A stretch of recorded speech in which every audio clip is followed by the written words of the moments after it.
Fala pessoal, boa noite, chegando aí para mais uma live. Deixa eu colocar aqui o meu tema, vou fixar o tema aqui.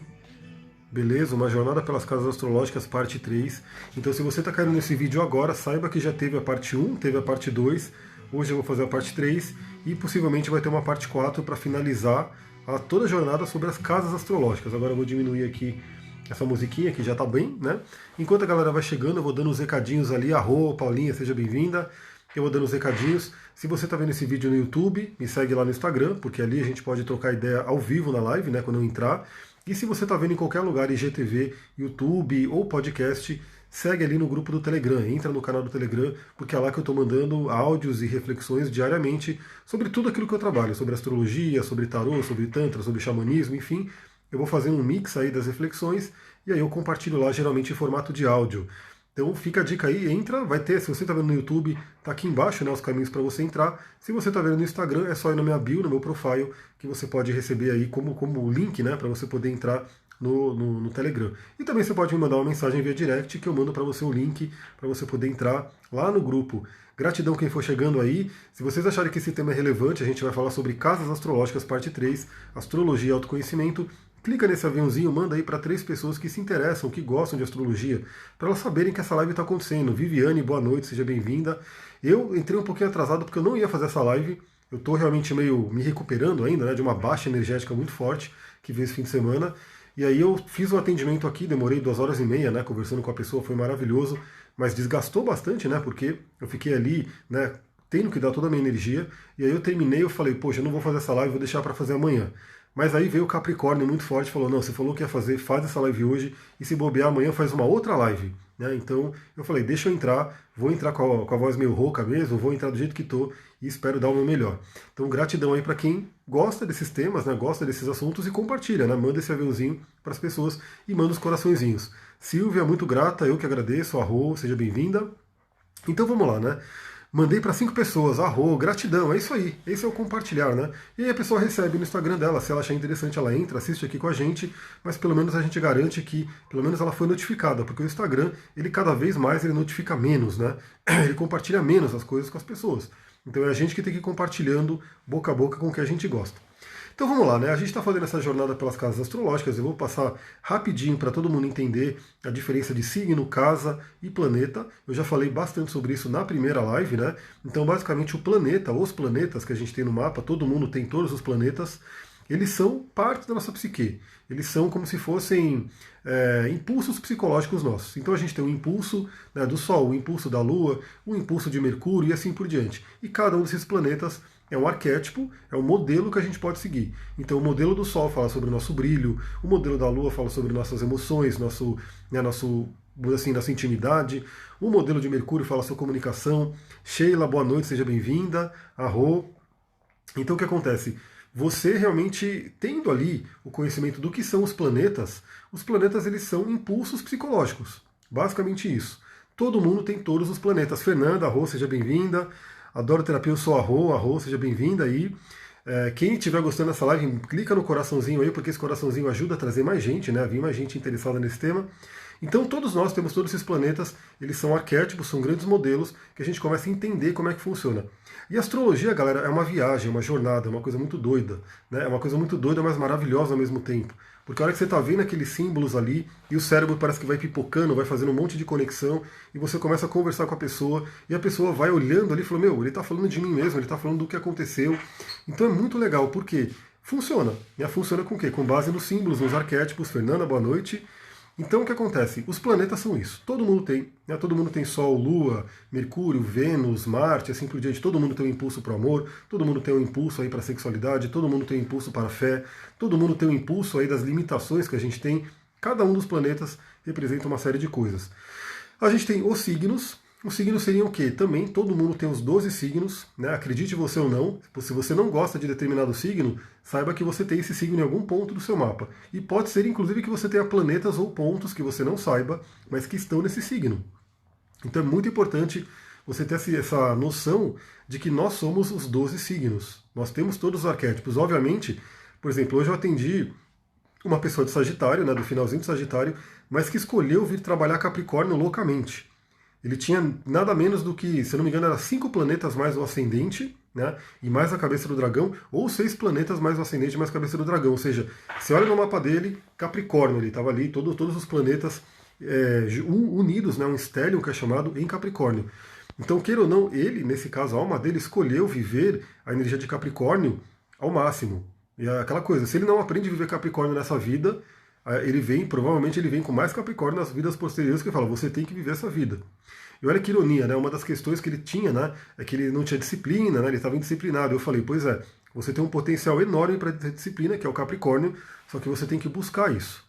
E ele está em pleno retorno do Saturno, né? O Saturno dele também é Capricórnio e está redescobrindo tudo isso. Então isso é uma coisa muito legal. Todos nós temos todos os signos, mas obviamente alguns signos a gente escolheu viver com mais proximidade, né? Então o signo do seu Sol, da sua Lua, do ascendente, são signos que você escolheu realmente viver mais próximo à energia deles.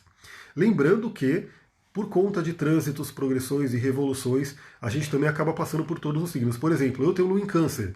Qual é a lua de vocês? Eu não sei se vocês sabem, né? Todo mundo sabe aqui qual que é a sua lua? Todo mundo deve saber o signo. Se eu perguntar o signo, a pessoa vai falar Leão, Câncer, Sagitário e assim por diante. Mas qual que é a sua lua? Eu sou do signo de Aquário, minha lua é Câncer. Porém, devido à minha idade, eu já experimentei todas as luas do zodíaco. Né? Porque a lua progredida, ela já deu uma volta completa ali. Né? Eu já passei dos 28 anos, então assim, ela já fechou um ciclo e eu pude experimentar pela lua progredida, né, pela lua progressão secundária, o arquétipo de todos os signos. E agora, inclusive, apesar de eu ter uma lua em Câncer, que é a lua de nascimento, eu estou com uma lua progredida em Sagitário. Então eu estou aprendendo a viver o arquétipo do Sagitário. A Mari tem a lua em Gêmeos, a Flávia, eu falei em Sagitário, ela tem a lua em Sagitário, então. E saiba que você tem uma lua de nascimento, mas você experimenta pela progressão lunar todos os signos. Né? Então, pelo menos umas 2 ou 3 vezes durante a vida, dependendo quanto que você vai viver. A Sheila não sabe qual que é a lua. É muito simples, se você tiver a sua data de nascimento, mesmo sem horário, dá para saber a lua, pelo menos por uma proximidade. Então é só colocar no astro.com, tem ali, ele gera o mapa, e aí assim, a lua ela muda a cada 2 dias e meio, então dependendo do dia que você nasceu, não precisa nem do horário para saber a lua. Né? Mas dependendo se você nasceu muito na troca da lua, dependendo do horário, você pode ser de uma lua ou de outra. E a gente tem que olhar isso com calma. Touro, ascendente Leão, lua em conjunção com a lua na casa 1. Acho que lua em conjunção com ascendente, talvez, né, na casa 1, alguma coisa assim. Lua em peixes, boa noite daqui da Itália. Eu tô praticamente no Alasca, né, porque aqui em Mariporã realmente veio o Polo Sul veio para Mariporã e esfriou loucamente.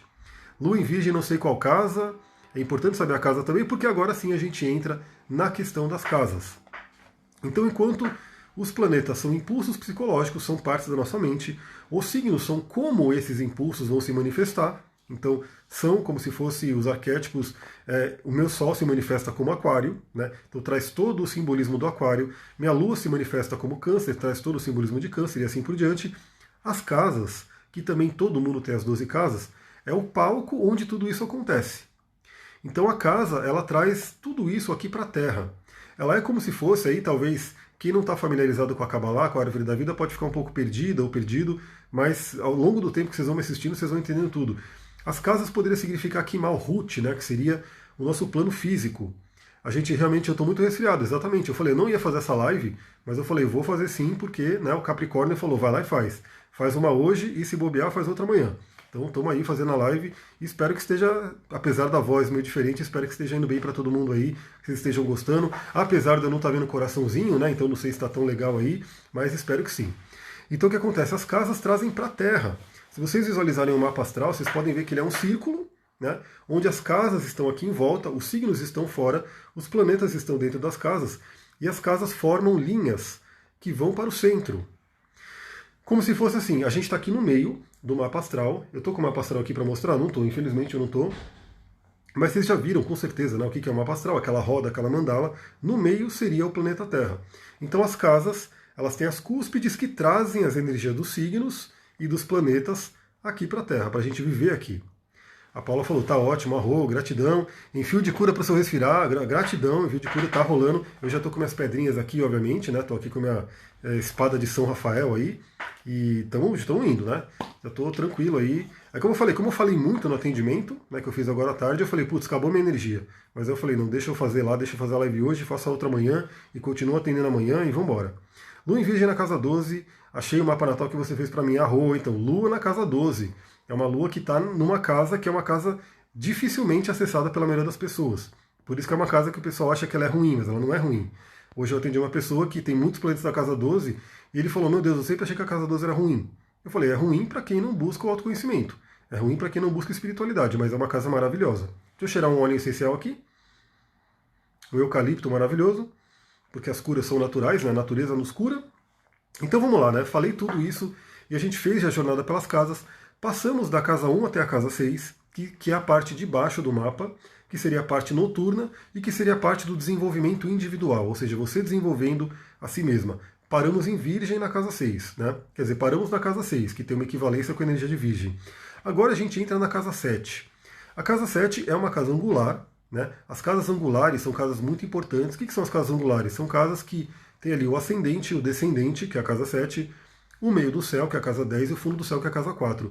São casas muito importantes, tanto que, dentro do conceito astrológico, é como se elas puxassem os planetas para ela com uma força maior. Né? Então tudo que você tem perto da casa 1, perto da casa 7, perto da casa 10 e perto da 4 acabam sendo puxados mais fortemente, principalmente da 1 e da 10, né, que são as mais fortes ainda. E a casa 7 seria aí a casa natural de Libra, né, então tem uma ressonância aí com a energia de Libra, que vai falar sobre o outro, né, a gente vai ver sobre isso. Vênus é o regente natural dessa casa 7, né, então a casa 7 vai falar muito sobre a energia de Vênus, que é o relacionamento, quero ir em busca do outro, né, e é uma casa de ar cardinal. Então é uma coisa muito interessante porque a gente já viu que o relacionamento começa na casa 5. Né, porque a casa 5 é a casa da paixão, é uma casa de fogo, é uma casa que tem a ver assim com você olhar para uma pessoa e sentir uma atração física muito forte por ela. Talvez uma atração até de outras partes, que é muito importante, não só física. Eu falo muito sobre isso, sobre os áudios de Tantra que eu mando lá para o Telegram. Mas geralmente é uma atração mais visceral, casa 5. Quando chega na casa 7, que é um signo de ar, ele já é mais intelectual, na casa 7 a gente já tem uma atração mais mental. Então uma coisa muito interessante, né? Porque tem um meme que eu vi esses dias aí no Instagram, depois eu vou até postar ele, talvez falando sobre essa live, mas que diz o seguinte, né? Que todo relacionamento dura, né? E ele realmente tem um futuro muito legal quando os parceiros são amigos, quando eles têm uma conexão mental. Imagina, né? Porque toda essa parte física, ela vai definhando, não tem jeito, as pessoas envelhecem, né? Elas vão tendo uma baixa de energia, porém o intelecto, a mente só evolui. Né? Se você continuar mantendo a sua mente ativa, estudando, trocando, ou seja, é a sabedoria das pessoas mais antigas, né? Dos anciãos e assim por diante. Então, enquanto o corpo ele tende a dar uma definhada, ou seja, a atração pelo corpo, se for só corpo, vai diminuir. Quando você tem uma atração mental, quando você conhece aquela pessoa e você troca com ela acima do que é só o corpo, essa relação pode perdurar. Não é à toa que essa casa tem quem que fica exaltado nessa casa, quem que fica exaltado em Libra? É o Saturno. Saturno é o cara que fala sobre, né, compromissos. Ele fala sobre seriedade, ele fala sobre evolução. A Cláudia colocou aqui. E possuem os mesmos planos de vida em comum, exatamente. Boa noite, Abamá, seja bem-vinda. Então esse é um ponto importante, porque para chegar na casa 7, né, que seria o compromisso, é muito importante que você tenha uma afinidade de ideias com a pessoa. Né? É por isso que a casa 5 seria a casa das baladas, a casa de você realmente conhecer alguém, enfim, ficar com aquela pessoa e de repente você nunca mais vê ela, né? Isso aí acontece muito, né? Não sei como é que está hoje em dia, mas enfim, sempre acontece. A pessoa vai para uma balada, beija 10 ali e nunca mais sabe da pessoa. Isso é casa 5, parou ali. Né? Mas para chegar na casa 7 tem que ter algo mais. Né? Tem que ter algo mais do que só atração física. Né? Tem que ter uma atração mental. Tem que ter uma compatibilidade de ideias. Então a casa 7 ela fala aqui, primeiramente, né, ela é muito, muito conhecida. A Bianca chegando aí, Bianca, há quanto tempo? Acho que você está nos Estados Unidos ainda, né, se eu não me engano, San Diego. Olha só, essa casa, o que ela é mais conhecida, relacionamentos individuais, né, e principalmente relacionamento afetivo, casamento. Casamento, né? Ela é conhecida como casa do casamento. Agora é óbvio, né? A gente sabe que o casamento em si é uma instituição criada pela nossa sociedade. Então quando a gente fala da casa 7, estamos falando de uma parceria com compromisso. Então é aquele compromisso, estou com aquela pessoa, estou junto com aquela pessoa. A Cláudia colocou, Saturno é exaltado em Libra, porque compromisso é imprescindível para realizar os objetivos. Exatamente. Então para você se manter com uma pessoa por mais tempo da casa 7, você tem que ter realmente esse compromisso com ela, tem que ter uma seriedade, tem que ter uma maturidade, um amadurecimento. Isso é uma coisa muito interessante, Por quê? A casa 7 ela vai falar sobre o quê? Sobre amadurecimento. O símbolo de Saturno exaltado na casa 7 vai falar que para você ter um relacionamento realmente de verdade, que vai perdurar e que vai possibilitar você chegar na casa 8, que a gente vai falar já já, tem que ter um amadurecimento. Né? Então, geralmente, o que acontece? Né? No geral, a Brenda perguntou aqui, e quem não tem nada na casa 7? Tudo bem, você tem um signo ali, e aquele signo, ele traz uma energia, aquele signo ele é regido por um planeta, esse planeta está em alguma casa, em algum signo, então a gente faz toda a ligação. Então, você pode não ter nenhum planeta, mas todo mundo tem algum signo na casa 7 que vai perambular pelo mapa, né, para trazer essa energia. Mas, obviamente, né, quem não tem nada numa casa, significa que aquela casa talvez não seja tão prioridade na vida, né, pelo menos no momento. Então, assim, quem, por exemplo, quem tem muita coisa no meio do céu, eu tenho muita coisa no meio do céu, eu tenho 3 planetas ali no meio do céu. Por isso que eu falei, eu tô mal, queria já deitar, dormir, ficar tranquilo, dar mais estudada, tudo, mas eu falei, isso aqui é a minha missão, eu vou fazer. Né? Meu Júpiter em Capricórnio, meu, né, Netuno em Capricórnio, ali no meio do céu, falou, vai lá e faz. Porque eu tenho 3 planetas ali, então essa é uma área muito importante. Então isso é uma coisa importante. A Fernanda tem Plutão na casa 7. Onde você tem Plutão é uma área importantíssima de você dar atenção para ela, para saber como é que está aquela energia, porque Plutão ele é o grande doador da vida e do poder, né, ou ele é o grande doador da destruição, né, da autodestruição. Isso é um ponto importante. Lua em Ares na casa 7, fala que não consigo ficar sozinha, mas não é verdade, acho lenda. Então, quando a Lua está na casa 7, mostra que para o seu emocional ficar bem é importante as parcerias. Mas, obviamente, lembra que a casa 7, ela, no geral, ela representa o outro. O outro. Então, como eu falei, a questão do casamento, o casamento ele é uma instituição criada aí pela sociedade. Então a gente pode ter várias formas do relacionamento individual com compromisso e cada um vai se relacionar da sua forma. Isso é uma coisa importante. Mas a casa 7 sempre vai representar aquele relacionamento individual. Porque a casa do relacionamento dos grupos é a casa 11. Né? E a casa 7 vai falar como que você lida um a um com cada pessoa. Então, o máximo dela, o mais importante, é a questão do parceiro, né, afetivo, do casamento, da namorada, do namorado, marido, esposa, aquela coisa toda. Mas é óbvio que ela tem outras pessoas que participam da casa 7. Por exemplo, os sócios, né? Fala sobre sociedades. O que você tem de sociedade você vê na casa 7. Aí é uma coisa importante porque, olha lá, Plutão e Escorpião na casa 8. A gente vai chegar na casa 8 já já. A astrologia ela mostra por que a astrologia ela tem que ser conversada com a pessoa. Porque é justamente isso. Cada planeta, cada signo e cada casa pode representar uma série de coisas. E aí o que acontece? Você tem que ver na vida da pessoa, no contexto dela, o que está acontecendo. Então, por exemplo, uma pessoa, imagina que a pessoa tem a casa 7 que tem ali o Marte que vai passar ali. Né? O Marte geralmente ele vai falar sobre brigas, ele vai falar sobre rupturas, ele vai falar sobre uma série de coisas que podem acontecer na casa 7. Contudo, a pessoa pode estar muito bem no relacionamento afetivo dela. Então aquele Marte não necessariamente vai atuar de forma negativa, mas ela pode estar em conflito na sociedade dela. Ou seja, na parceria profissional. E aí o profissional dela pode sofrer interferência de Marte. Olha que coisa interessante. Então, quando você vai fazer um estudo astrológico, você tem que olhar o contexto da vida da pessoa, o que ela está vivendo ali. Porque aí você consegue entender e individualizar aquele signo para aquela pessoa. Né? Então, o Marte, para uma pessoa que está ok no relacionamento, pode ser que não aconteça nada. Mas para uma pessoa que o relacionamento está balançando, esse Marte pode vir e ser um gatilho, uma fogueirinha ali, uma tocha que alimenta uma chama. Né? E assim por diante. Ou o relacionamento da pessoa está maravilhoso, mas a sociedade não está legal. Então o Marte vem e ativa aquela sociedade de forma a ter uma ruptura, a ter uma briga, essa coisa toda. Então a gente tem que saber como é que está a vida da pessoa, o contexto da pessoa como um todo, para a gente poder realmente entender, né, como que aquele símbolo está falando com ela. O que essa casa fala também? Sobre dar e receber amor. Né? Porque Vênus é o planeta do amor. Fala sobre as trocas, fala sobre empatia, fala sobre considerar o outro. Né? O que pode ser Urano na casa 7? Muita coisa, mas, por exemplo, Urano é aquele planeta da individuação, da liberdade. Né? Então, pode mostrar uma pessoa que quer ter um relacionamento, mas um relacionamento que pode ser diferente, não convencional com a sociedade, um relacionamento mais livre. Né? É realmente uma pessoa que, né, não deveria, o relacionamento não deveria prender ela, não deveria tirar a individualidade dela. Isso é uma coisa importante porque Urano, né, a gente está aí na área de Aquário, o Urano é o regente de Aquário, e Urano é o grande planeta da individuação. Né? Ou seja, você ser quem você é. E se a parceria que está com você não deixa você ser quem você é, isso é muito complicado. Né? A Sheila colocou, meu profissional não está bem, porém o meu relacionamento está bem. Então, aqui a casa 7 vai falar do profissional se você tiver uma sociedade, se tiver uma parceria. Né? Se não, o profissional ele já entra na casa 6, ele já entra na casa 10, já são outras coisas, mas a casa 7 vai falar sempre sobre parcerias, estarmos tendo uma parceria com alguém, ter essa troca, né? Porque, lembra, tudo é um eixo, né? Então a gente tem o eixo Áries e Libra, né? Áries fala sobre o eu, regido por Marte. Marte é aquele que tem a vontade própria, é o guerreiro. Libra fala sobre o nós, fala sobre o outro, porque é regido por Vênus. Vênus quer se relacionar, Vênus quer harmonia. Então Marte, ele paga para brigar, né? Porque ele fala, meu, eu vou impor a minha vontade. Vênus paga para não brigar, ela quer realmente ter harmonia com os dois.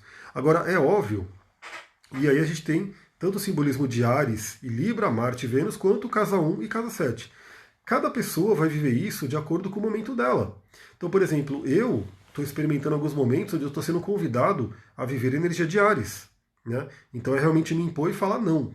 Né? Não, isso aqui eu não vou aceitar. Porque isso vai contra a minha individualidade. Isso vai contra, né, os meus limites, né, aquilo que eu posso aceitar. Mas em outros momentos você tem que ir para Libra, você tem que ir para a casa 7, e aí você tem que fazer o quê? E saber ceder para o outro.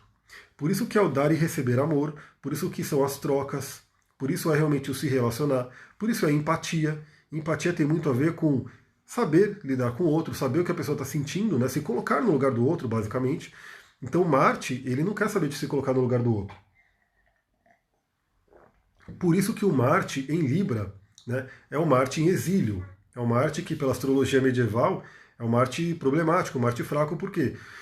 Imagina aquele guerreiro que ele tem espada, ele quer guerrear, ele quer fazer aquilo que ele tem que fazer, só que ele fica toda hora pensando, o que vão achar? Será que eu vou machucar alguém? Será que eu vou deixar alguém nervoso? Será que eu vou deixar alguém chateado? Então esse Marte ele fica ali, perdido, ele fala, meu Deus, o que eu faço? Né? Porque eu quero entrar em ação, mas o signo que eu estou, esse arquétipo que eu estou vivendo, ele tem que considerar o outro, então dá um bugzinho, mas obviamente, geralmente as pessoas sofrem, né, quando tem o planeta em exílio, mas é uma grande oportunidade também do quê? De integrar a energia daquele planeta de forma, como eu posso dizer, mais sábia, né? Então uma pessoa com Marte em Libra, ela pode saber integrar essa energia, trazer esse guerreiro para ser um guerreiro, né, como eu posso dizer, aquele guerreiro que realmente busca a paz, busca a harmonia, né? Traz realmente, tem um ímpeto de trazer duas pessoas, colocá-las uma de frente para a outra e falar, vamos resolver essa questão, né? Se Vênus na 7 é bom, então Vênus na 7 é uma Vênus em domicílio, né? É uma Vênus onde realmente ela traria, ela como pequena benéfica traria algo bom para os relacionamentos, sim. Né? E mostra que o relacionamento também é uma área importante, porque Vênus fala sobre nossos valores. Então onde você tem Vênus é um ponto importante pelo arquétipo do touro, né? Dos seus valores pessoais, o que você valoriza na vida, o que é importante para você. Marte em touro na casa 1, Marte na casa 1 é aquele guerreiro pene no ascendente. Ele está na casa dele, ele está na casa onde ele está em domicílio. Ele realmente tem uma força ali. Então também é aquela coisa, né? Tudo pode ser utilizado para o lado positivo ou não tão positivo. Uma pessoa com Marte na casa 1 pode ser uma grande líder, né? Uma grande empreendedora, uma pessoa que realmente está à frente, se coloca à frente das situações, ou pode ser uma pessoa que causa brigas, né? Aquela pessoa que briga, que quem olha de fora, quando vê o Marte ali, lembra que eu já fiz a analogia com vocês do castelo, né, onde o meio do céu é a torre do castelo que você vê de longe, que tem as bandeiras, fala sobre os clãs e assim por diante, e o ascendente é a porta do castelo. É aquele portão que tem ali, grandão. Aí o que acontece? Imagina que você chega naquela porta daquele castelo, o planeta que está ali, ele vai estar naquela porta. Então quem tem, por exemplo, o Marte no ascendente, mostra que na minha porta tem um Marte ali, o guerreiro já está ali esperando. Ele está ali. Então esse guerreiro ele pode ser um guerreiro que vai atuar de uma forma positiva ou pode ser aquele guerreiro que vai realmente ter uns trancos ali. Marte e Escorpião na casa 9. Eu também tenho Marte e Escorpião. Gosto muito desse Marte porque é um Marte em domicílio também. É um Marte que está na casa dele. Olha só, ela fala também sobre... Isso é uma coisa interessante, né? Porque não é tão falado no geral por aí. Mas ela fala sobre inimigos declarados. Inimigos que você conhece. Olha que interessante, porque quando a gente chegar na casa 12, a gente vai falar sobre inimigos ocultos, né? Aqueles inimigos que você não vê. Por isso que a casa 12 ela é temida. Né? As pessoas morrem de medo da casa 12 porque quem é o inimigo oculto? Quem é o seu maior inimigo? É você mesmo, é você mesmo, na sua mente. Né? Esse é o seu maior inimigo. Por que ele é oculto? Porque você não vê, ele está dentro de você. Então o maior autossabotador, o maior inimigo, a pessoa que você tem que tomar mais cuidado é com a sua própria mente, que está na casa 12. Mas a casa 7 ela vai falar sobre o quê? Sobre aqueles inimigos declarados. Então aquela pessoa que vem e fala, não gosto de você. O outro vem a ponto dele e fala, estou contra você. E assim, aquela coisa, tem gente que tem mais, por exemplo, quem tem Plutão na casa 7 tem que tomar um cuidado aí com inimigos, né? Tem que tomar muito cuidado, porque serão inimigos poderosos. Serão aquelas pessoas que vão vir aí e vão bater de frente, né, se você tiver inimigos. Por isso que é importante você buscar não ter inimigos, mas a gente sabe que na nossa vida, né, pode acontecer de você atrair algumas coisas. Geralmente quem está fazendo alguma coisa, de valor, acaba trombando com pessoas que vão ser contra. E elas podem ser essa coisa da casa 7. Então por que é interessante? Porque quando você tem algum trânsito de casa 7, isso pode ser levantado à tona. Aquele inimigo que vem aparecer para você, aquela pessoa que vem contra. Então olha como é amplo o estudo astrológico, olha como são muitos símbolos, e por isso que eu gosto muito de estar conversando com a pessoa, quando eu estou fazendo um mapa, porque eu quero saber da pessoa como é que está a vida dela. Né? Porque essa casa 7 pode significar tudo isso. Então é na conversa com ela, é olhando para ela, é realmente entendendo a vida dela no momento, que eu vou poder saber se essa casa 7 pode estar trazendo um inimigo ou não. Né? Ou pode ser uma tônica mais do relacionamento, ou pode ser uma tônica mais de uma sociedade, de uma parceria, e assim por diante. Ou pode ser uma tônica dela olhar para o outro, ir para o mundo da empatia, e parar de olhar tanto para si mesma. Pode ser o contrário também, se tiver um momento de casa 1, ela tem que parar de olhar o outro e olhar para si mesma. Então é uma coisa muito dinâmica, você tem que estar conversando com a pessoa para você saber o que está acontecendo na vida dela naquele momento. Bom, a pessoa começa a se relacionar, então fazendo aquela a nossa jornadinha, né, aquela nossa pequena revisão, a pessoa ela nasceu na casa 1, construiu o corpo dela, os valores dela na casa 2, começou a se comunicar e conversar com as pessoas próximas da casa 3, ela formou toda a base emocional dela na casa 4, ela foi para a casa 5, começou a sentir o poder pessoal, ela começou a sentir a sua própria individualidade e começou a ter a dinâmica sexual, começou a ter a questão do impulso sexual, né? E aí ela já é chamada para quê? Ela já é chamada para se relacionar, como a gente falou, casa 5 é a casa dos ficantes, do romance, do namoro que você encontra ali, né, numa balada, alguma coisa assim. E assuntos de tribunal pode ser casa 7, mas geralmente está mais associado à casa 9, né? Porque também fala sobre justiça, a casa 9. Mas acaba sendo, né? Porque é aquela coisa muito amplo, porque a casa 7 vai mostrar o outro e vai mostrar o inimigo. Esse inimigo pode estar no tribunal, mas geralmente assuntos de justiça tem muito a ver com Júpiter, né, e a casa 9. Então a gente tem que olhar realmente o todo para entender o que está acontecendo com a pessoa. Então na casa 5, ela começa a ter esse impulso para se relacionar, esse impulso sexual, esse poder de si, essa individualidade dela, e ela convive com uma pessoa, ela se melhora na casa 6. A casa 6 seria uma casa última ali, né, do processo individual dela. Aí ela vai para onde? Aí ela vai para a casa 7. A casa 7 já inaugura a relação com o outro. Deixa eu ver que lua que a gente está aqui. Eu acho que a gente está na lua de Escorpião. Então a casa 7 ela inaugura o outro, né? Ela inaugura o outro e já começa a falar sobre o coletivo. Então até a casa 6 estamos falando sobre nós, o nosso desenvolvimento individual. Na casa 7 até a 12 a gente fala sobre o outro, então a gente começa a considerar o outro. E vamos lembrar que da casa 1 até a casa 6 é o período noturno, o Sol está abaixo do horizonte. Da casa 7 até a casa 12 é o período diurno. Deixa eu pegar aqui o mapa. Então, só para vocês entenderem, né? Se você consegue saber aonde está o Sol da pessoa, basicamente pelo horário de nascimento dela. Quem nasceu, por exemplo, de manhã, né, se nasceu bem de manhãzinha, entre as 6 e as 8 horas, vai ter o Sol aonde? Na casa 12, provavelmente. Né? Quem nasceu meio-dia vai ter o Sol no meio do céu. Quem nasceu meia-noite vai ter o Sol na casa 4. E você começa já a entender uma coisa. Eu não sei se a Lua ainda está em Escorpião, eu acredito que sim, porque a gente já vai inaugurar a casa de Escorpião. A Lua está aqui, 22 graus de Escorpião. Eu acabei não conseguindo mandar o áudio hoje. Não sei se eu vou mandar, mas eu mando amanhã. Ela está formando aqui um trígono com Netuno, com Vênus, e fazendo aí um grande sexto com os planetas em Saturno, em Capricórnio, né? Então, olha que interessante isso. Na casa 7 a gente começa a conviver com o outro, de preferência de uma forma mais intelectual, de uma forma mais amorosa, lembrando que o chakra Anahata, que é o chakra cardíaco, ele é um chakra do elemento ar, né? E aí o elemento ar ele finaliza toda a parte física. Então temos aí Muladhara, elemento terra, o Swadhisthana, elemento água, Manipura, elemento fogo, Anahata, elemento ar, Vishuddha já é o éter, já é a parte espiritual. Então aqui realmente a gente tem essa coisa do ar. E é o coração, né? Então você vê, o coração ele também tem a ver com o elemento ar, com as trocas mentais, com as trocas realmente, aquele amor que não é aquele amor que deixa a pessoa bêbada, vamos dizer assim, né? Esse livro aqui fala muito sobre isso, sobre essa parte. né? Do tipo, temos a poção do amor que a feiticeira deu lá para o Tristão, para Isolda, e essa poção do amor deixou eles totalmente fora do ar. Então, assim, o amor deles é muito impulsivo, é uma coisa muito sem controle. Mas o amor de casa 7 é aquele amor que já é um amor mais racional, é um amor que tem uma amizade também por trás. Reza a lenda que a lua em escorpião é hard, é realmente. A lua em escorpião, ela é uma lua em queda, né, pela astrologia medieval, porque a lua fica exaltada em touro, ou seja, a lua fica super feliz em touro, por quê? É só você parar para pensar dos símbolos, né? A lua representa o emocional. Touro representa a calma, né? Aquela coisa calma, tranquila. Esse é a meta de touro, né? Então, uma lua, que é o emocional, num signo calmo, pô, maravilhoso. Muito maravilhoso.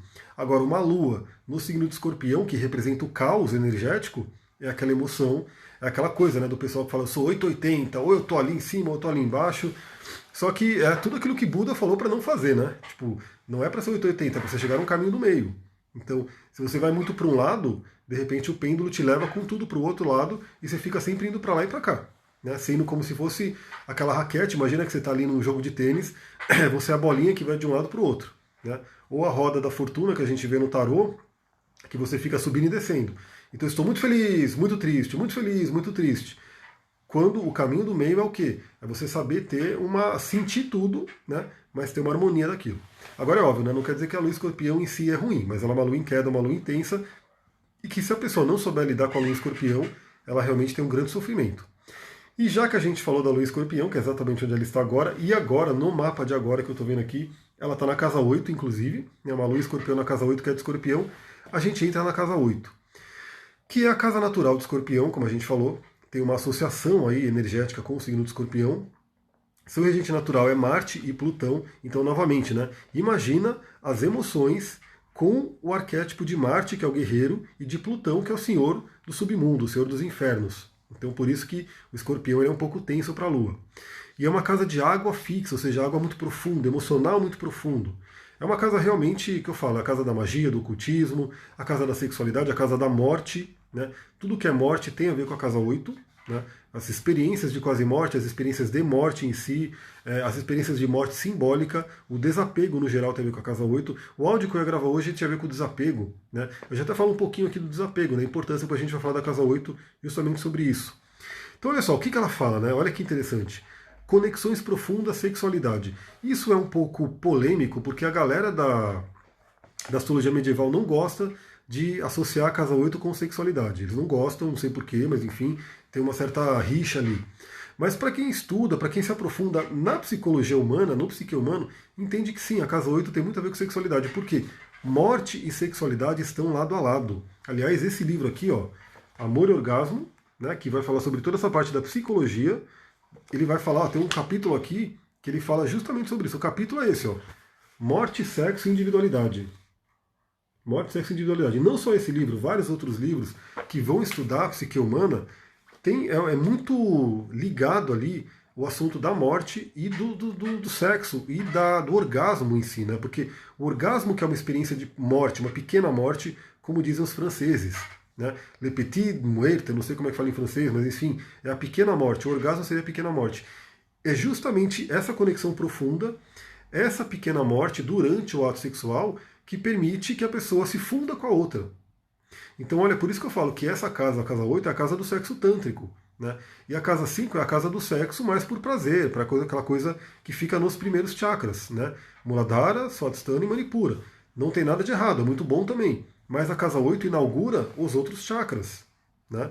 E aí sim você tem aquela experiência profunda, aquela experiência que muitas pessoas têm medo disso. Por isso que muitas pessoas, e eu particularmente já corri muito de relacionamento, de intimidade por isso, porque eu tenho Saturno na casa 8. Então Saturno ele me trouxe algumas experiências dolorosas na questão de relacionamento íntimo, relacionamento afetivo. Então eu fugia disso, fugi muito. Até que eu aprendi a lidar com Saturno, até que eu aprendi a amadurecer e trabalhar toda essa energia. E eu não tenho só, eu tenho Saturno, Marte e Plutão e Escorpião na casa 8. Então eu tenho muita ligação com a casa 8. Mas eu aprendi a lidar com isso. Mas por quê? A casa 8 ela é amedrontadora também, assim como a 12, porque na 8 você morre para se fundir com o outro. E obviamente, o ego, na verdade, né, aquela coisa do ego, dos limites, ele quer se manter sempre no controle. Então, por exemplo, pessoas que não conseguem ter orgasmo, aquele orgasmo profundo mesmo, são pessoas extremamente controladoras. Elas não se permitem, elas não entregam a situação. Por exemplo, quem toma ayahuasca, né, e a pessoa quer ser muito controladora, ela geralmente demora muito para entrar na força e tem experiências meio complicadas. Porque o que a planta pede é que você entregue o poder, né, desapegue do poder, desapegue do controle, para que você viva a experiência do outro, para que você viva a experiência com a planta e assim por diante. Então, por exemplo, isso são estudos mesmo, né, que as mulheres elas precisam sentir segurança, ter uma conexão com o parceiro, ter um local apropriado para que ela tenha um orgasmo profundo mesmo. Porque essa segurança é importante para que ela possa se entregar. Né? Senão ela não consegue se entregar por inteiro. E essa é a pequena morte. Né? Essa é a nossa casa 8, que é uma casa que realmente tem alguns assuntos bem importantes. Aí a gente tem outros assuntos dela aqui, ó, poder e controle. Né? Então, principalmente ligado aí a Plutão. Plutão e Escorpião são símbolos, arquétipos de poder. E o poder aqui realmente é aquela coisa, né? O que é mais poderoso para o ser humano? É o sexo. A gente sabe disso. Na Kabbalah se diz, né, as duas forças mais poderosas do ser humano, sexo e dinheiro. Né? Sexo e Escorpião, casa 8, dinheiro, casa 2 e touro. Né? E ambos estão profundamente interligados. Então, se você realmente pegar e falar o que o ser humano busca, né, ele busca sexualidade, ele busca o poder do dinheiro, ele busca essas duas coisas. Agora, o poder é ruim, o poder é muito ruim se você não souber utilizar ele. Mas se você souber utilizar ele, você pode ser como pode ser, um veículo de um poder divino para compartilhar com o mundo. A Carol colocou, por isso que eu só tomo peia. Então, se entrega, se entrega. A ayahuasca, eu sei porque a primeira vez que eu tomei também, eu fiquei ali lutando e não queria, falei, não vou me entregar, não vou me entregar. E de repente, só quando eu tomei a segunda dose e resolvi me entregar mesmo, aí o negócio foi bacana e foi uma experiência muito interessante. Então tem que se entregar. Por mais que a ayahuasca traga os medos, por mais que na primeira vez que eu tomei, eu vi umas caveiras, eu vi umas coisas muito doidas, assim, era tudo tipo, falei, caramba, vocês querem me assustar, é isso? Eu fiquei ali olhando tudo aquilo, mas de repente tudo aquilo foi se desfazendo e foi começando a aparecer as coisas maravilhosas, né? Então é uma coisa muito legal, se entrega para a ayahuasca para você poder ter a experiência, né, mais tranquila. E se você quiser lutar contra ela, é uma luta de poder que geralmente dá um desgaste danado. E controle, né? Tem que tomar muito cuidado com essa casa, porque o relacionamento, quando ele fala sobre quando um quer controlar o outro, aí a gente tem o caos. Né? Plutão retrógrado na 8. Eu tenho Plutão retrógrado na 8, então é saber usar o poder porque em vida passada não usou muito bem o poder. Né? Pode ter usado para outros fins que não são os fins que são os fins para melhorar o mundo. E aí, se está com o Nodo Norte e o Nodo Norte está junto com o Plutão, tem que ir para a casa 8. Tem que realmente ir para esse desapego, tem que ir para essa coisa de entender o mundo oculto. Onde toma isso ou com quem? Então a ayahuasca é realmente uma medicina xamânica, né, para quem não sabe, vem lá dos índios, e ela tem que ser tomada num ritual de preferência e num ritual com pessoas que sabem o que estão fazendo. Né? Onde eu indico para tomar? Onde eu tomei muito, né? Tinha um lugar aqui, o Templo Fênix, em Caieiras, não sei se existe ainda, mas eu já tomei muito lá. Tomei alguns outros lugares uma vez, então não dá para falar desses lugares ainda, mas os 3 lugares que eu sei que são lugares bacanas é o Templo Rateva, né, lá do Cacá, né, da Kabbalah, que fica lá em Juquitiba, é o do Léo Artesi, o Céu da Lua Cheia, lá é legal também, mas eu prefiro o ritual xamânico, não o Daime, eu gosto do ritual xamânico, e aqui em Atibaia tem o Ninho da Águia, né, que também é um lugar que eu sei que eles são sérios, eles trabalham bem, então para quem quiser, pode ir num desses 3 lugares, ou naquele que o seu coração mandar, né, naquele que você olhar e falar, eu sinto que eu posso ir lá, eu sinto que é um lugar bacana. Mas saibam que é um processo realmente, ela traz a morte. Por isso que a ayahuasca tem muito a ver com a casa 8. Plantas de poder enteógenos tem muito a ver com Plutão e Netuno. Né? E de certa forma Urano também, porque Urano traz aquele Urano traz aquele raio de iluminação. Então, às vezes, com uma sessão de ayahuasca, a pessoa, ela tem uma iluminação incrível ali do que acontece com a vida dela. Então é uma coisa muito importante. São esses 3 planetas transpessoais. Continuando aqui, né? Ela vai falar sobre morte, né? E só voltando para a parte do controle, esse é um grande perigo. Né? Olha lá, a Paulinha colocou o Ninho da Águia de Atibaia, exatamente, aqui pertinho. Né? Se você for para o Ninho da Águia, já dá uma passada aqui em Mariporã, já dá um alô. Então o que acontece? Controle. Muito cuidado quando você estiver se relacionando, que o outro quiser te controlar muito ou você quiser controlar o outro. Aí o relacionamento está fadado ao fracasso, porque não tem como.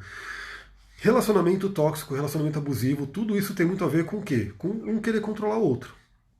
Porque aí entende-se que não são duas pessoas se relacionando, é um querendo dominar o outro, é um querendo controlar o outro como uma marionete, aí não tem como funcionar. Né? Então a gente tem que saber usar o poder da casa 8. Aliás, a casa 8, obviamente, vai estar totalmente ligada a tudo que é magia sexual. Né? Então, quando a gente fala aí das coisas do Tantra, quando a gente fala das questões de magia sexual, enfim, tudo tem a ver com a casa 8, que é o quê? Utilizar a união da polaridade, né, do masculino e feminino, Shiva e Shakti, para criar. Esse criar não precisa ser criar uma criança, né? Porque no relacionamento você cria uma criança. Né? Quando você tem uma relação sexual, fricciona ali os dois primeiros chakras, né? E aí nasce uma criança, tem a possibilidade de nascer uma criança. Olha que criatividade enorme. Mas nesse mesmo friccionamento, né, dos dois primeiros chakras, se você souber direcionar a energia, você cria outras coisas através dos chakras superiores, através da sua mente, seus projetos e assim por diante. Isso é a magia sexual que às vezes é um pouco, né, obscura, né, não tão conhecida, mas é basicamente assim que funciona. Né? E aí o que acontece? Até porque, quando a gente fala da questão de magia sexual, se utiliza muito o quê? Esse espaço de pequena morte. Quando você tem um orgasmo, você tem uma pequena. O seu ego, ele sai de cena por alguns segundos que seja, né? Ou, às vezes, mulheres, né? Mulheres têm orgasmos muito mais fortes do que os homens. Óbvio, né? Porque elas estão acima, espiritualmente falando. Então, às vezes, uma mulher ela pode ter ali orgasmos múltiplos e intensos, ou seja, a mente dela, o ego dela está desligado, e nesse momento ela pode co-criar. O homem também tem, obviamente, mas geralmente o espaço do homem é um espaço um pouquinho menor. Né? O livro sobre magia sexual, então, tipo, por exemplo, tem muito livro do Aleister Crowley, né? Eu vou até mostrar aqui alguns, só que os livros do Crowley são meio difíceis de ler. Tem esse cara aqui, ó, o Kenneth Grant, que ele fala muito sobre isso também. Baseado. O Crowley ele é um cara polêmico, né? Tem esse aqui, ó, Renascer da Magia, do Kenneth Grant, é uma trilogia, na verdade, né? E aí tem esse aqui e tem o Aleister Crowley, Deus Oculto. Esse aqui ele fala mais sobre isso. Mas a linguagem do Crowley é uma linguagem meio estranha, assim, porque tem vários nomes loucos. Mas basicamente o Crowley estudou a linha esquerda do Tantra, né, o Vama Marga. Então tudo que você estudar também sobre o Vama Marga, o caminho da mão esquerda do Tantra, tem a ver com a magia sexual. E a galera hoje, né, a galera da magia do caos, também acaba usando um pouco dessa coisa de magia sexual, né, para fazer os sigilos, essa coisa toda. Mas esse livro aqui é bem interessante. Quem printou, compartilha aí, né? Compartilha essa live com a galera, vamos fazer essa live chegar para mais pessoas, é muito legal isso. Então vamos lá, né? Morte e renascimento. Então essa casa, ela fala sobre morte e renascimento. Não pode ser, obviamente, pode ser uma morte física. Então assim, você perde pessoas na vida, pessoas na nossa vida morrem a todo momento. Então pode ser que um trânsito, ativando algum planeta na casa 8, traga essa morte, né? Simbolize essa morte de alguma pessoa que morreu. Mas aqui a gente fala muito sobre as nossas pequenas mortes que acontecem a todo momento. Então imagina que o nosso corpo, né? O nosso corpo, quando a gente dorme, ele vai matando várias células e renascendo várias células. Tem até o esquema do jejum intermitente, não sei se alguém já ouviu falar, mas o jejum intermitente, quando você faz ele por um período mais longo, tem um processo chamado autofagia. Ou seja, as suas células comem as células mais fracas para que você possa se renovar. Então por isso que o jejum intermitente ele é tão falado hoje em dia, porque ele fala sobre rejuvenescimento, sobre uma série de coisas, né? Luana, acho que vai ficar gravada a live, espero que sim, né? Se der tudo certo, ela fica gravada, fica aqui no IGTV, vai lá para o YouTube, vai lá para o podcast e fica tudo ali. Então a gente passa a todo momento por essas pequenas mortes e renascimentos, e tem a ver com a casa 8. Obviamente, quem tem energia de casa 8 forte, como eu, vivo tendo que me reinventar. Vivo tendo que ter contato com isso, desapego, deixar coisas para trás, não ficar carregando coisas. Né? Isso é muito importante. O que eu ia falar hoje no áudio, então como eu falei, né, que vocês que estão aqui vão ouvir o que eu ia falar no áudio, mas eu vou terminar essa live e depois já vou, né, para o meu cantinho ali, para minha introspecção. Mas eu ia falar muito do escorpião, o desapego, que é o quê? Você deixar as coisas irem na sua vida. E uma dica que eu já dou, uma dica de linguagem do corpo, de metafísica da saúde, se você não vai todo dia fazer o número 2 no banheiro, se você não vai todo dia, né, soltar ali, né, as suas fezes, vamos dizer assim, né, não vamos falar outras palavras aqui, se você não faz isso todo dia, que é a famosa prisão de ventre, né, a constipação, você está segurando fisicamente. E esse segurar fisicamente significa que emocionalmente, mentalmente e espiritualmente você também segura. Então já dou a dica aqui, se você não vai no banheiro todo dia, se você não tem esse fluxo, né, bacana, entrou, sai, entrou, sai, entrou, sai, você pode estar tendo uma tendência de estar segurando coisas do passado. E aí segurar coisas do passado é aquela coisa, se você não deixa sair aquilo que está dentro de si, o que não deixa sair te destruirá. E se você deixa sair o que está dentro de ti, o que você deixa sair te salvará. E isso tem a ver com o quê? Isso foi Jesus que falou no apócrifo de Tomé. Então, deixar sair as coisas, né? Deixar ir embora, desapegar. Essa é a lição de Escorpião. Escorpião, ele realmente, ele morre, né? Ele morre para renascer. Por isso que ele tem um arquétipo, né? Que é o arquétipo do escorpião, o arquétipo da serpente, que deixa a pele inteira para trás, e o arquétipo da águia, que vira, com a sabedoria da águia, ela vira a fênix, né? Então ela se consome no próprio fogo e depois renasce. Diz a lenda, né? Mas acho que isso não é verdade cientificamente falando, mas tem aquela história que muitas vezes você já deve ter até visto, né? Que a águia, quando está ficando velha, ela vai lá e arranca todas as penas dela, e aí ela vai e arranca as garras dela, porque está velha, ela arranca o bico dela, e ela arranca tudo isso que está velho, porque senão ela morreria, e quando ela faz isso, ela arranca os velhos, nasce o novo, para ela renascer. Aí eu vi isso, né, muito tempo atrás, só que eu vi que, pelo menos cientificamente, ela não faz isso mesmo. Mas isso é um simbolismo, né? A gente tem que entender que muito do que se fala aí em textos, em contos, são símbolos para a gente entender. O que esse conto da águia fala? Você tem que ter inteligência de perceber que parte sua que está desgastada, e essa parte desgastada está impedindo você de continuar voando, de continuar vivendo, de continuar crescendo. Então você tem que sim, como a águia faria, né, arrancar aquela parte de você e falar, deixo para cá. Não vou ficar carregando algo que não serve mais. Isso tudo é energia de casa 8. Né? Tudo é energia de casa 8. Ela vai falar também sobre segredos, assuntos ocultos, pesquisas, então fala sobre o ocultismo. Né? Então, o ocultismo no geral, eu sempre gostei disso. Né? Não é à toa que eu tenho 3 planetas na casa 3. Então, eu desde a adolescência, lá pré-adolescente, ficava lendo uns livros muito doidos, com pentagrama, com símbolos lá, que eu deixava sempre o livro de ponta para baixo, né? Para ninguém ver a capa. Ninguém viu o que eu estava estudando ali, né? Os livros de magia, os livros de ocultismo, de enfim, aquela coisa toda. Hoje, beleza, né? Hoje eu falo, tá tudo aqui, ó. Quem quiser ver o que eu estou estudando, tá tudo aqui. Mas eu, no começo, tinha muito essa coisa do escorpião, da coisa mais secreta, do oculto, do segredo. Algum cristal para ajudar a desapegar, por exemplo, uma selenita laranja, né? Porque ela justamente ela ajuda você a ter o fluxo, né? Deixar movimentar a energia. Mas é claro, tem que entender o que vai desapegar. Amanhã a gente vai falar, né? Amanhã não. Você a gente vai falar na quinta, né? Quinta-feira a gente vai se falar. Mas a selenita laranja, por exemplo, é uma pedra que traz muito movimento de energia. Aí dependendo do que você tem que desapegar, pode ter outras pedras que ajudam também. O que ele fala aqui também? Finanças em conjunto e heranças. Aí o que você mais vê aí em alguns textos tradicionais é que a casa 8 representa o dinheiro do outro. Então vai falar sobre o dinheiro de sociedades, o dinheiro do casal, né, o dinheiro de herança que você pode receber. Mas eu, como trabalho mais com astrologia de autoconhecimento, dessa coisa mais evolutiva, essa é uma parte que eu falo mais pro final, assim, se tiver alguma coisa realmente, né? Por exemplo, eu, com Saturno, Plutão e Marte na casa 8, certamente não vou viver de herança. Né? Eu não tenho essa sorte de receber uma boa herança porque, né, são 3 maléficos na casa 8, então geralmente não vai ter isso não.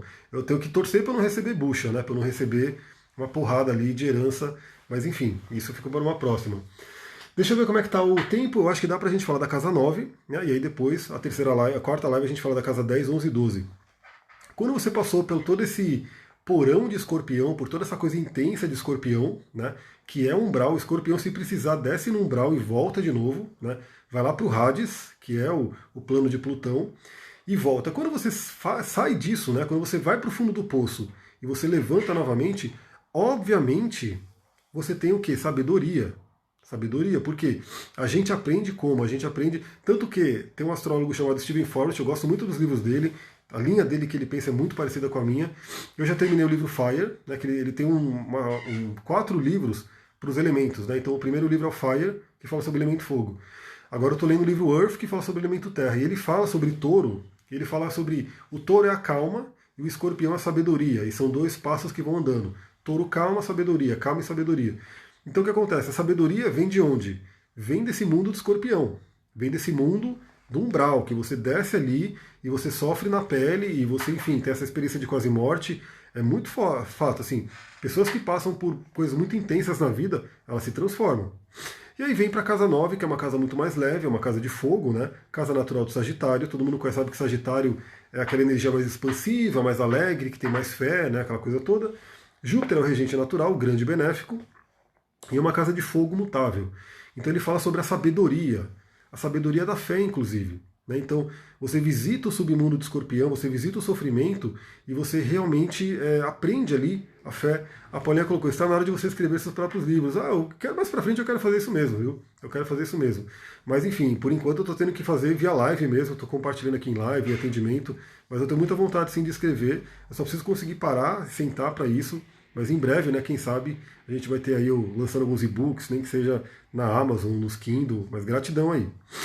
Então ela fala sobre religião e lugares de adoração. Religião e espiritualidade, né? Então a gente tem que saber que, em termos de espiritualidade, a gente tem a casa 9, né, e a casa 12.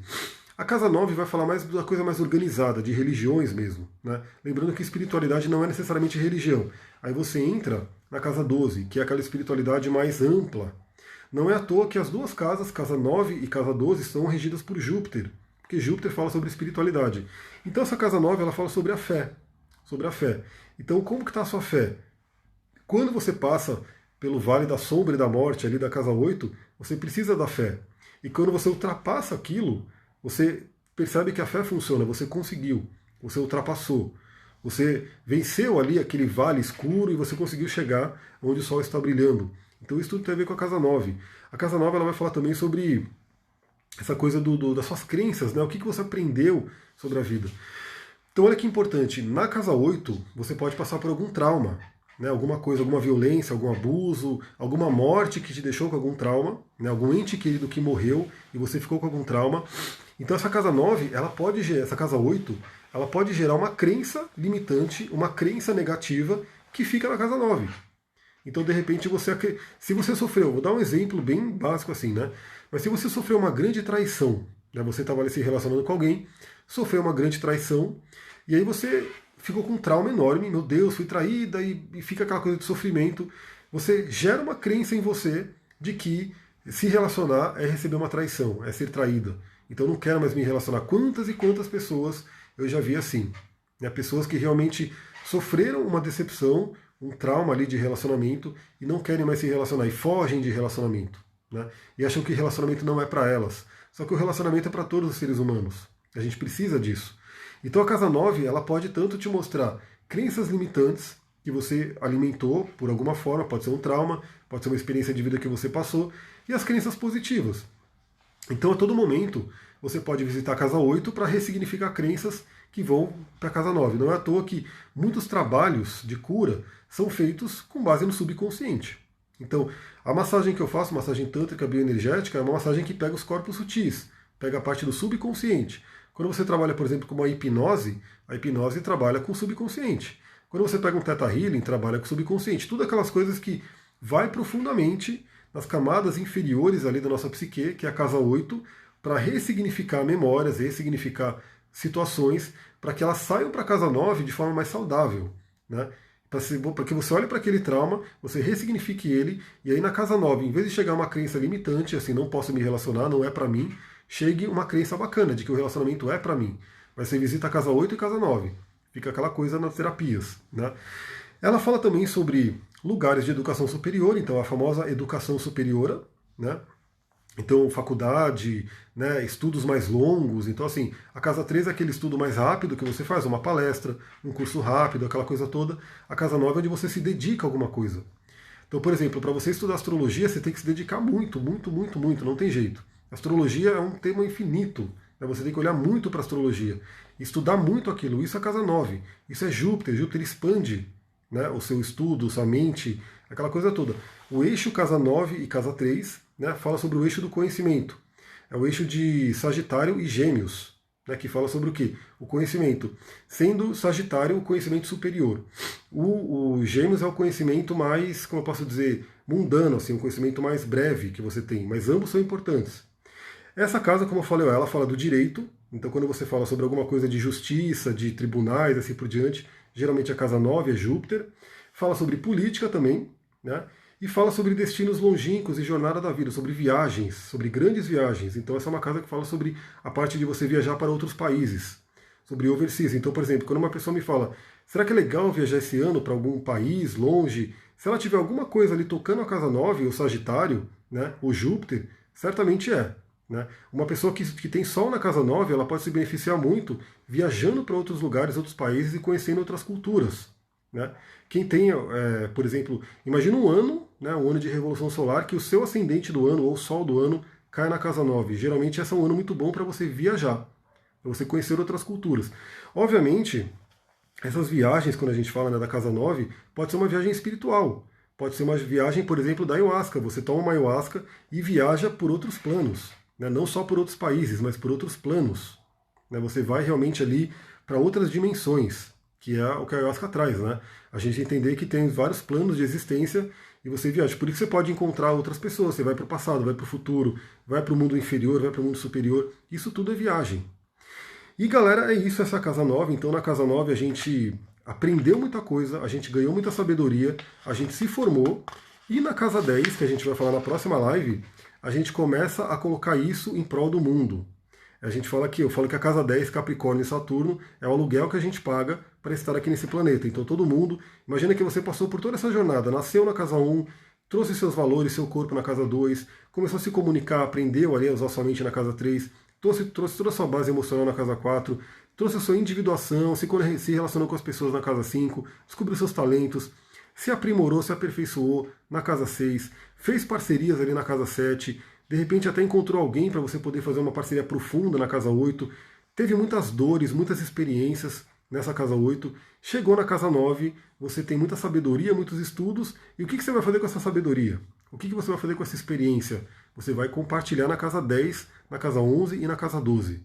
Mas a casa 10, a casa 11 e a casa 12 fica para uma próxima live. Possivelmente eu faço amanhã. Eu vou ver se eu consigo fazer ela amanhã, de manhã, alguma coisa assim. Eu já entro e a gente já finaliza essas 4 lives sobre casas astrológicas. Eu espero que vocês estejam gostando.